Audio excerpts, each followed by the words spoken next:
एक वक्त की बात है। एक बहुत बड़ी कंपनी थी और वह कंपनी बहुत ही घाटे में चल रही थी। इस बात से उसे कंपनी का मालिक और उस कंपनी के सारे एम्प्लॉइज बहुत परेशान थे, क्योंकि जब कंपनी की तरक्की नहीं हो रही थी तो उनकी भी तरक्की नहीं हो पा रही थी। अब उस कंपनी के सारे लोग इस बात से परेशान थे कि आखिर किस वजह से हमारी कंपनी की तरक्की रुक सी गई है। सारे लोग उस वजह को ढूंढने में लगे थे।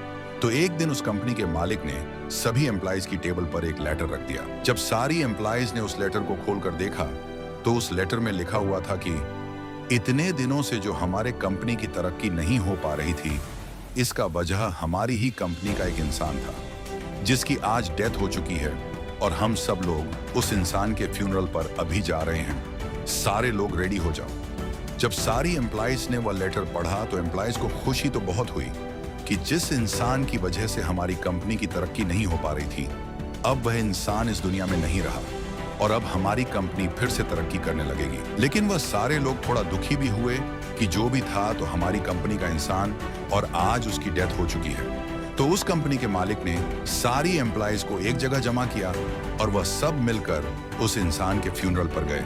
और वहां पर एक बड़ा सा हॉल था और उस हॉल के बीच में एक कॉफिन रखा हुआ था।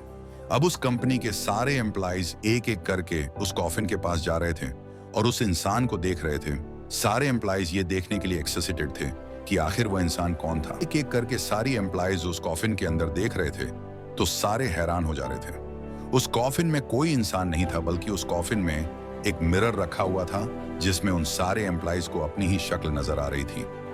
दोस्तों, इस कहानी से हमें यह सीख मिलती है कि हमारी जिंदगी में हम जिस भी पोजीशन पर है वह हम किसी और की वजह से नहीं, बल्कि अपनी खुद की ही वजह से हैं। हम बहुत सी बार अपनी परिस्थितियों को दोष देते हैं, मजबूरी को दोष देते हैं, लेकिन हम यह नहीं सोचते हैं कि आज हम जो मजबूर हैं, यह आज हम पर जो हालात हैं वह भी हमारी खुद की ही वजह से है।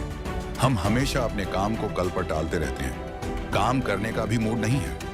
ये सब बहाने देकर हम खुद को ही कभी आगे बढ़ने नहीं देते हैं। अगर हम अपने काम में अपना 100% नहीं देंगे तो हमारी तरक्की कभी नहीं हो सकती। सपने तो हम बहुत बड़े बड़े देख लेते हैं, लेकिन बाद में हमें खुद पर ही शक होने लगता है कि क्या यह मेरे सपने सच हो पाएंगे, क्या मैं इन सपनों को सच कर पाऊंगा।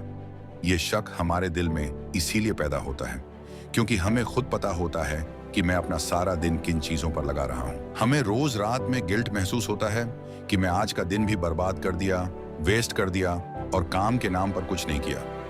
अगर आप भी चाहते हो कि आपको गिल्ट महसूस ना हो तो आपको उन बहानों को साइड में रखकर अपने काम पर फोकस करना पड़ेगा।